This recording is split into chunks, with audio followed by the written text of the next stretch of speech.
La Corée du Nord a déclaré dimanche avoir testé un système de missiles de croisière lors du troisième test d'armement de l'année et a promis de répondre par la réaction la plus forte à ce qu'elle a qualifié d'escalade des exercices militaires américano-coréens du Sud visant le Nord. Ces mouvements suggèrent que la Corée du Nord est susceptible de développer ses tests d'armement et de continuer son attitude provocatrice contre les États-Unis pour le moment, même si le président Donald Trump a déclaré qu'il visait à contacter le dirigeant nord-coréen Kim Jong-un. L'agence centrale de presse coréenne a déclaré que Kim avait observé le test d'armement stratégique de la mer vers la Terre samedi. Le terme stratégique implique que les missiles sont capables de transporter des ogives nucléaires. KCNA a déclaré que les missiles avaient atteint leur cible après avoir parcouru 1500 km avec des trajectoires de vol elliptiques et en forme de 8, mais cela n'a pas pu être vérifié de manière indépendante.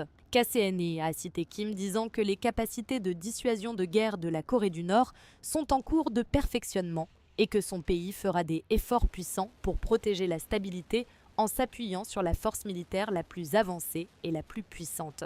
Le chef d'état-major interarmé de la Corée du Sud a déclaré que la Corée du Nord avait lancé quelques missiles de croisière vers ses eaux occidentales depuis une zone intérieure vers 16h samedi. L'état-major a déclaré que la Corée du Sud reste en alerte pour contrer toute provocation venant de la Corée du Nord. Le début du deuxième mandat de Trump a suscité des perspectives de relance de la diplomatie entre les États-Unis et la Corée du Nord, alors que Trump a rencontré Kim Jong-un 3 fois durant son premier mandat. Cependant, les rencontres n'ont pas donné de résultats en raison de désaccords sur les sanctions économiques imposées par les États-Unis à la Corée du Nord.